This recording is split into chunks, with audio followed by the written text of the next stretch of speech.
We have a lot of police officers who are listening. I hope they don't feel like I do. There are moments in your career where you feel ashamed to be a cop. It makes you feel less of your profession, less of your career.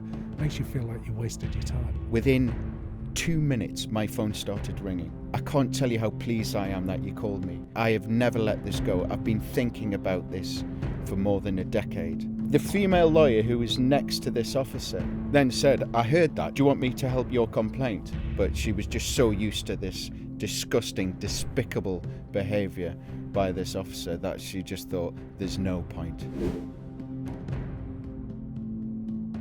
Welcome back to The Crime Agents with me, crime journalist Andy Hughes. And me, I'm the ex-cop Neil Basu, and I was an ex-cop now almost 3 years to the day. And before that, I spent the last part of my career as the National Police Chiefs Council's lead for counter-terrorism policing, so effectively in charge of counter-terrorism policing for the country. And before that, I worked in a series of jobs as a senior investigating officer, pretty much as a career detective and a senior investigating officer in anti-corruption, murder, serious and organised crime. And at the time we're going to be discussing things today, Andy, I was commander of South East London, so I know quite a lot about what was going on in the Met at the time that your brilliant report highlights. Well, today we bring you an investigation I started many months ago. It began when I read some news reports in the newspapers. They claimed that grooming gangs had been operating in London and still are on an industrial scale. So I started looking into it. What I really wanted to do was expose these grooming gangs that you always hear about. Who were they? How did they operate? For the first few weeks, I couldn't really find anyone saying anything that wasn't already out there. But then that all changed when a source told me a story that had never been told about a VIP grooming gang involving people at the heart of the establishment. The first person we're going to hear from is Westminster councillor Ruth Bush. She actually knew one of the victims so well that the victim asked her to sit in police interviews with her while she made a complaint, and Ruth agreed to speak to me. He would lift her on his lap and fondle her, and on numerous occasions. When did you find out that they weren't proceeding with the case? How did you find that out? Both she and I were told that they believed her, but there was insufficient evidence to pursue a prosecution. So this was investigated in 2012. Astonishingly, the cop was allowed to retire while he was being investigated for that criminal offence. A year later, however, that claim was dismissed because of a lack of evidence. However, I discovered that there was another accuser who said exactly the same things, basically exactly the same testimony about the same officer just weeks before this happened. And I'm told by the former senior Met detective who gave me this initial tip-off. We're protecting this identity, but this is the story that he tells me. This lady had been arrested recently. When she went into the custody area, she was shocked to see who the custody officer was. This lady had been in care as a child, and they used to run away from care, come into London. And she said that same officer used to pick her up with other girls sometimes, take her to an address in London where he and several other powerful men would sexually abuse them. I then phoned the on-call, it would be Detective Chief Inspector, told him the story, told him the fact that I recognised or thought I knew who it was just because of the way he is, and that this woman is definitely telling the truth and it needs to be looked at. And he said, yes, no problem, leave it with me, I'll look into it. Obviously naively thought it was being looked at, and then within a month I was told he'd retired. At that point you could not retire if you had an outstanding complaint against you. You couldn't resign and you couldn't retire. So I just thought they'd brush under the carpet. Inexplicably, the Met say they have no record of this second allegation, despite it going, by his account, that this went to a DCI. How is this not being recorded in any way? So anyway, we want to find out who this officer is, where he lived, is he dead, It took us weeks to track him down, but we found him living in the north of England, and I wanted to put the testimonies I've gathered to him. So, and ask him if he was part of a powerful grooming network. Hi, my name's Andy Hughes. I'm a reporter for LBC. Is it okay if we chat about some allegations? Well, you got any ID? Yeah, I do, yeah. Here's a letter which details the allegations. The allegations relate to your time at the Met Police. And the allegations are that you sexually abused young girls when you were at the Met Police. Do you have any comments to that? No comment. Can you take this letter? All the details, all the details are detailed in this letter. It's got my contact details on, and you can respond to that. There's time to respond. So the Met says it's reviewing this case, and in a statement, the spokesperson said, "We have recently been made aware of serious allegations of non-recent sexual abuse involving a former officer. Our Directorate of Professional Standards did receive a complaint about this individual in 2012.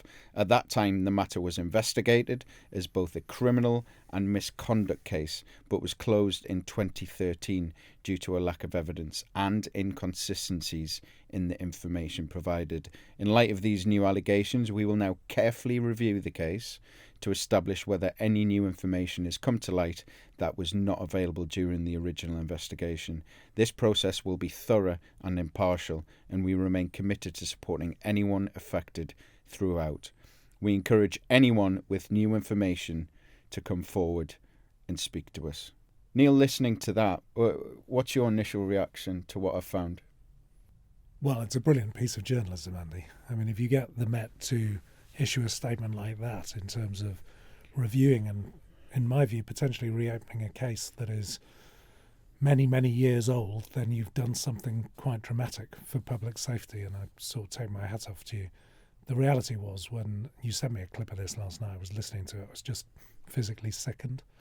We have a lot of, I have to bear in mind this is an allegation at this point. It's an allegation that we've lost a record of, but, effectively you've uncovered two victims who give very similar stories. We'd call that similar fact evidence. They're corroborating each other.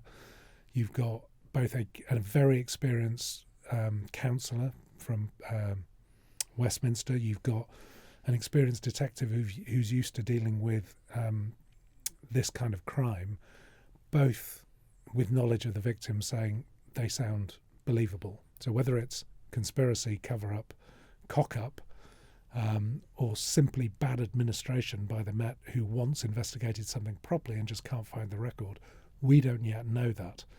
But my God, I hope they get to the bottom of it, considering how serious this is. We have a lot of police officers who are listening. I hope they don't feel like I do. It sort of reminds me of how I felt when we learned about Wayne Couzens, when we learned about David Carrick.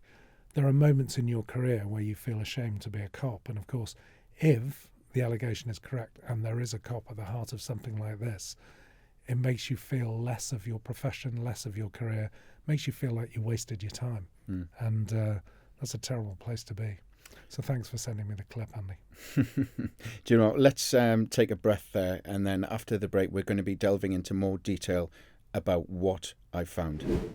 When I first started looking into this, I spoke to the counsellor and the cop separately, and they were talking about these victims, and the stories of the victims were exactly the same. I presumed that they were talking about the same person. It was only later down the line, in fact weeks down the line, that I realised that these were two different victims. And all their accounts were saying the same thing about the same officer, and that's when alarm bells went off, and I thought, this hasn't been looked into properly. And then it was only when I went to the Met and I explained the evidence that I'd gathered, which was two victims saying the same thing about the same officer pretty much at the same time. And it was when they came back and said, we can only find one allegation. So what has happened to the second one? And that was the burning question on my mind throughout all of this. and really, when you look at it, you've got what seems to have happened is an allegation was made against this police officer. Weeks after, the same detail and same allegation was made about the same officer, and the dots weren't joined. Well, that's absolutely a theory, and you can't discount it, and might well be true. As is the detective who was in the custody suite who gets this second allegation, who reports it to the DCI on that particular evening, being completely blindsided by that piece of information, or dealing with something equally serious that night and not recording it and not doing anything about it, is also a dereliction of duty, effectively a piece of policing neglect, but also an inexplicable, what I would call cock-up, a piece of incompetence, a piece of negligence on behalf of an officer. And then you can keep going with your theories, and the conspiracy is they know the other cop and they want to bury it and they don't want to do anything about it. That is an equally plausible theory that would have to be investigated. All those things go through your mind. The reality being is there must have been, in that day and age, given that we have a crime recording system and we have a separate professional standards recording system, there should be no reason why an allegation that was correctly recorded could not be retrieved. Then you and I both know that, and the Commissioner has made public statements on it, that when he took office in 2022, he launched a major review of every allegation of sexual misconduct under the Violence Against Women and Girls policy that he was conducting at the time, called Operation Onyx. Yeah. Operation Onyx. Now, I don't know the timeframes for Operation Onyx. I'll tell you now. I do, yeah. It was 2012 till 2022. So this would have fallen under that time period. But the Met say, no, it fell out. So I've gone back to the Met and I've asked for clarification. They're looking into that now. If it was discontinued in 2013, then the Met, that's not right, is it? Because effectively, the allegation and the investigation would have been going on exactly within the Operation Onyx. This is it. The allegations were made in 2012.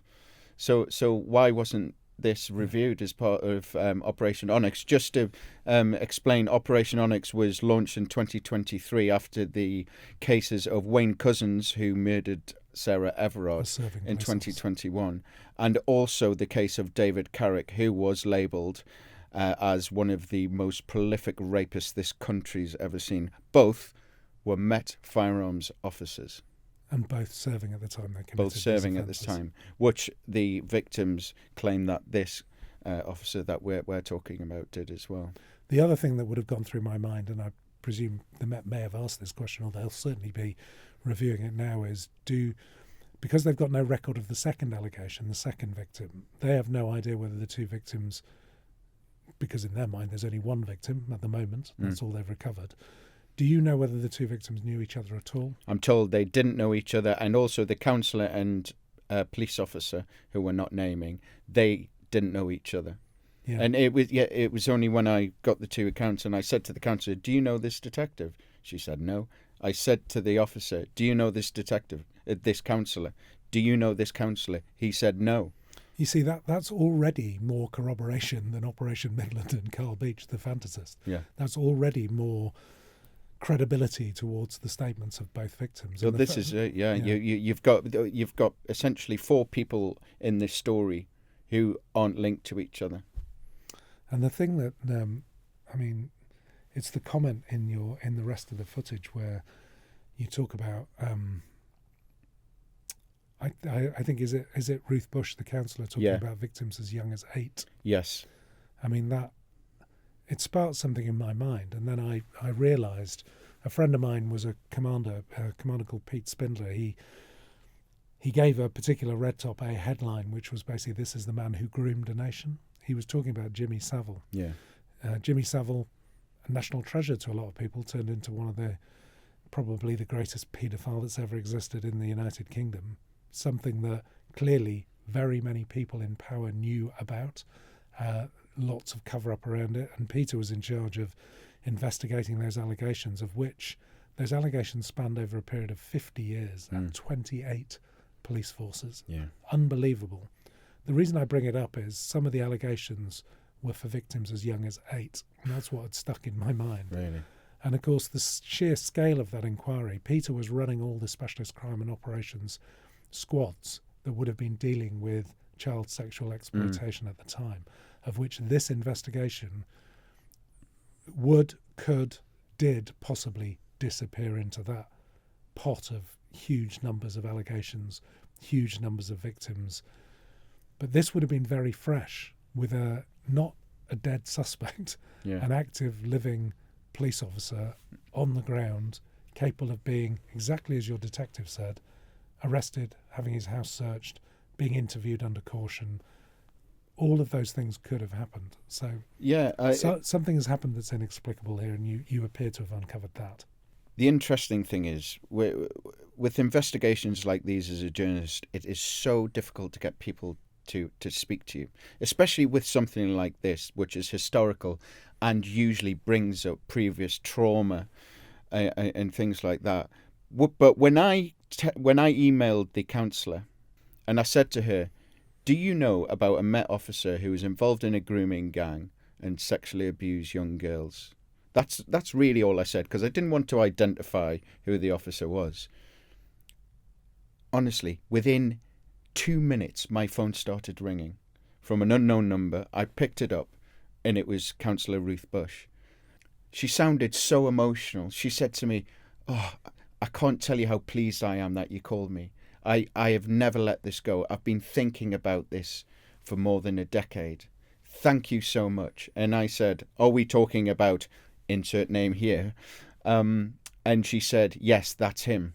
That's so clear when you listen to the audio you recorded of your subsequent interview with her. And our YouTube viewers will be able to see Councillor Bush making that statement. When you describe it as emotional, and it's a really affecting piece of VT. So, and equally, when I spoke to the senior Met detective, he sounded equally relieved, and he immediately just said, "I'm so happy you're looking into this. I really tried to get justice for this victim."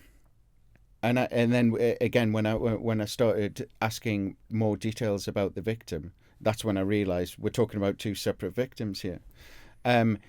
So that tells you everything about when 2 people feel so passionate and so motivated to come forward and speak to me, and put really the Met detective, he's putting his ex-career and pension potentially on the line by doing this. So if he's telling the truth, this is something that would uncover a very, very, very serious allegation indeed, in terms of the allegation he makes around this officer being allowed to retire, and that looking as though it was an officer trying to be allowed to escape justice.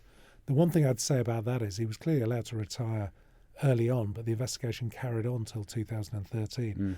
Allowing someone to retire doesn't let them escape justice, because they just end up as a normal member of the public, subject to the same criminal investigation that any of us would be subject to. Let's dig into that, Neil. When an officer is under investigation, I'm told someone senior needs to sign that off. Do you know who that would be? Well, I'm going back in my memory now, so I don't know. You'd have to check police regulations, because they changed around this time. There was a case that set lots of precedent, which, got the Police Federation up in arms, and it was actually one of mine. So it was the Sean Rigg 4. So the 4 officers who were dealing with Sean Rigg, who was a black man who was found behaving strangely in Lambeth, and was clearly having some form of mental breakdown, some form of psychotic break. He was arrested, taken back to Brixton Police Station, and he died in the backyard in the cage outside Brixton Custody Suite. The 4 officers were placed under investigation. The forerunner of the IOPC, the body that investigates the police, the forerunner of that, the IPCC, was investigating that. They did a detailed report, which, I have to be honest, wasn't worth the paper it was written on. The 4 officers were effectively cleared of any blame by the IPCC, but then it went to inquest, and I was dealing with the inquest. I was the Gold Commander dealing with the inquest. One of the officers, the inquest, raised new questions. So the IPCC wanted to reopen their investigation and reinvestigate the officers, and they were effectively empowered to direct the Met to do that. one of the officers wanted to retire. In fact, he was training to do a completely different career and tried to retire. And to make sure that he couldn't retire, the deputy commissioner stepped in and stopped him retiring. Right. And that was, I believe from memory, it was certainly the first time that had ever happened in my career, that an officer had been stopped from retiring whilst under investigation by, the second most senior officer, not just in London, but in the country, effectively. So, yes, I mean, somebody would have had to have signed it off of some seniority if it was around that time, because that's when the rules and regulations changed. Other than the two people you hear from in my report, I've spoken to several people and several sources, and the main issue they have is that this officer was allowed to retire while under investigation. It really is astonishing that an officer, that not only one, but two complaints had been made against him for grooming young girls with other important people, was allowed to just walk off into the sunset. Not just other important people, a member of parliament and a judge. Yes. So what I would suggest would happen in these, bear in mind I was a commander running, I think I ran 14 goal groups during that year. My fellow commanders, the other 4 commanders in London, were running anywhere between, I think, 7 and 15 themselves. Yeah. There was a goal group, everything that looked like a critical incident. And by that, what we mean, listener, is a critical incident is basically an incident in the Metropolitan Police where we think we've either lost the confidence of the family or potentially we could lose the confidence of the community, and therefore the reputation of policing, and therefore policing itself as, could be seriously damaged by it. That's a critical incident. So there's 5 of us. We're all running between 7 and 15 of those in 1 year. This would be one of those incidents, in my view. So the people who should have known about it would be professional standards. Yeah. I would have suspected that at the time there would be some form of goal group formed around this to understand how, and that's not a cover-up. A goal group is designed, have you got the resources, the senior skilled people, the right lines of inquiry being followed? Do we have a communications plan, both internally and externally, if this were to break? And are we investigating it expeditiously and diligently, judiciously, as all the management speak around it? But a commander would be chairing that, and that commander would either be professional standards or the commander for the area of London in which this had happened or this allegation had been made.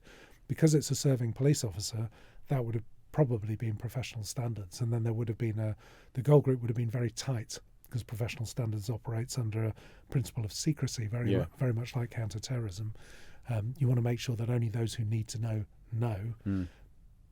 But I would have expected both the Director of Legal Services and the head of professional standards in the Met, who sits on the management board, the Assistant Commissioner in charge of professionalism, all to have been made aware that this was an allegation that was being investigated, because it's so serious that even a 30-year senior cop listens to your reporting and is seriously shocked by it.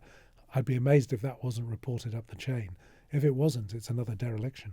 Okay, here we are today in 2025. I'm going to do a little scenario for you, Neil. You're the Commissioner of the Met. What are you going to do now? I'd reopen that. Well, first thing I'd be doing is hunting for all of the information on those allegations. Why is there no record of the second allegation? I'd be re-investigating.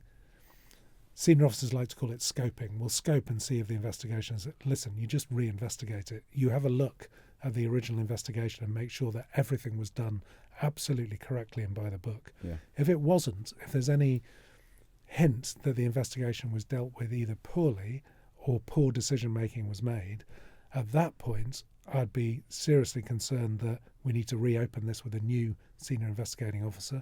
I think the Met talk about effectively this will be done objectively. Potentially, you might be even talking about a different force looking at this. The National Crime Agency, currently hugely experienced in dealing with child sexual exploitation cases because of Rotherham, and let's get on to that in a minute. So you'd be talking about having it reinvestigated. You'd be talking about tracking down the people who are involved in the second allegation, the victim, the detectives who dealt with the second victim in the custody suite. You'd be talking about speaking to the counsellor again about her experiences. You'd be taking statements from these people and you'd be looking to reinvestigate it. I'd be considering at this point whether or not my organisation had made an error of judgment, and I'd be wondering at this point, is this, and I'd be taking legal advice.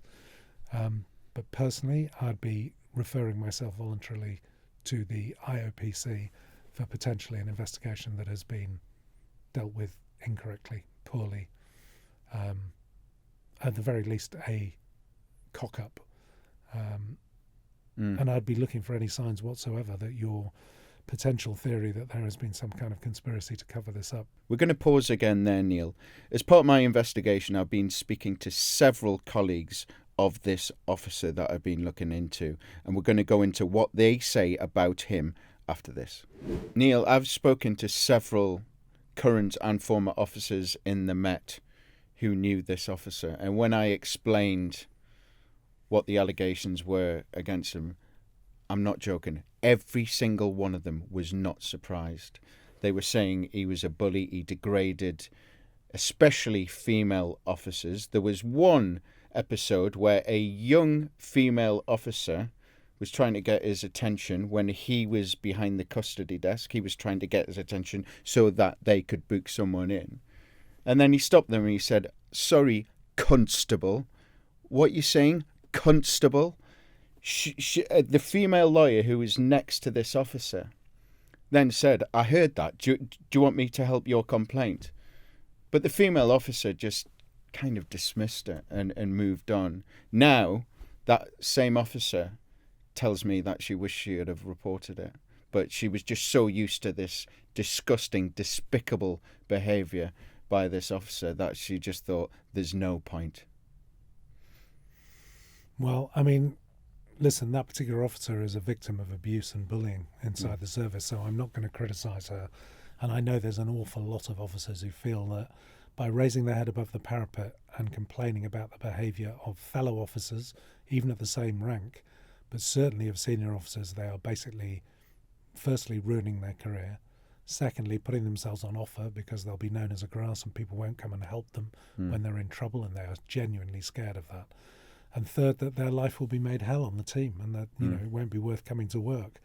And they are genuinely scared of that. And unfortunately, the culture of policing will not change, and her regret is really sad, because I know how much she'll regret it, because the idea that you just play along with that kind of behaviour means that those people get away with it for years and years and years. And we're talking about, if this allegation is true, a horrific character who may have been stopped earlier in his tracks by somebody standing up to be counted. And it's not her fault, because he will have done it to so many other people. You spoke to many other officers who knew this particular character. Nobody stood up and said anything. And do you know what? That's becoming a repeated pattern when we're finding these horrific police officers, these monsters in our midst, as I like to call them. We've either recruited them or they've turned into that while they've been inside the organisation. And people have seen it. People have noticed. People have made mental notes to avoid them. People have what they haven't done is reported them and actually stopped it. And the culture of policing will never improve as long as we have an attitude that we can't report our peers who are bad. And I was talking to an officer literally just over the road before I came here today, who was asking me that very question about sort of the motivation on morale on teams, because the Met is being beaten up so badly at the moment that I said the Met has been beaten up badly since 1829. That's never going to change, but it will certainly never change while good cops fail to report bad cops. And I want to do Mark Rowley a service here by saying he's done exactly the right thing by trying to encourage a culture where good cops start reporting on their bad colleagues. It is the only way to change the Met. It's the only way to change the profession. You've got to stop thinking of it as grassing up a colleague and start thinking of it as doing your service to the public. I mean, do you want the person standing next to you who also carries a badge to be the kind of person that we have talked about in previous episodes and we are talking about today, or do you want them to be the kind of the best of best in society who are trying to protect us all at our worst moments? I know who I wanted standing next to me when I was a cop. Yeah. If you don't want that other person standing next to you, do something about it. And also a lot of the people who I spoke to, they all said the same thing. Even without these horrific allegations, he shouldn't have been a police officer, just the way he was. He was known as a misogynistic, aggressive bully. especially with women. And when you hear about these allegations, well, maybe it paints a picture of someone who is capable of doing what this investigation suggests that he may have done. You've just made exactly the point I would have made, which is you don't need a horrific allegation of serious crime to know that a person with that kind of attitude and character should be nowhere near policing or any form of That's public what they all service. said. That's what they all said. And it's something... we've just seen a documentary about the custody suite at Charing Cross. And I wonder if it's something about custody suites that just allow this horrible behaviour to grow. I don't know. I mean, it literally just came to my mind there. But well, I find that so. Custody suites should be one of the most controlled areas of policing, because I sat in Brixton Custody Suite in 1997, which was the first time a live camera had been placed inside in the custody suite, which had the immediate effect of causing the Federation to say, "How dare you spy on us bosses?" It was a kind of work to rule thing. But it was actually the one thing that calmed down the behaviour of both prisoners and police officers inside custody suites. It should be a place. Yeah. You shouldn't need an undercover journalist to film what's going on in a custody suite, because there are cameras going all of the time. If it is a custody issue, I'm surprised. I saw the way the Met reacted to Charing Cross, and they clearly think they've got a problem with that command. That the detention command, as it's called, which runs all of the custody suites in London, the leadership has had to change. The commissioner has read the Riot Act to that particular command. I know there's a lot of stuff going on within that command, but for me, this is a symptom of the kind of characters that can be attracted to a career that makes you more powerful than anyone else in civic society. It is the problem of attracting bullies. It is the problem of making them in this career that we've got to address, not a particular team or particular discipline. And one of the big questions that this investigation raises is this idea of, do we need to change? We look at grooming gangs. Grooming gangs, in the minds of many, and it's certainly in certain newspapers, will just be these groups of Asian men in northern England.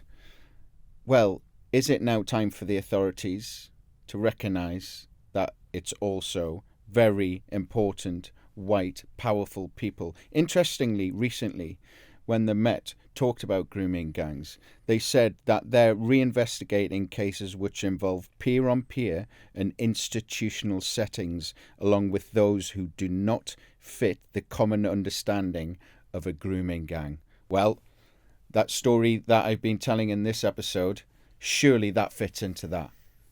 Yeah, well, I'm pleased you raised that, because one of the things that really struck me in the piece of footage you sent me was the interaction between the Mayor, Sadiq Khan, and Susan Hall on I think she sits on the GLA. He was clearly being questioned as the Mayor about this issue, and she was making the point about, are there any grooming gangs in London? And he was deflecting by effectively saying, what point are you trying to make? It's not clear what point you're trying to make.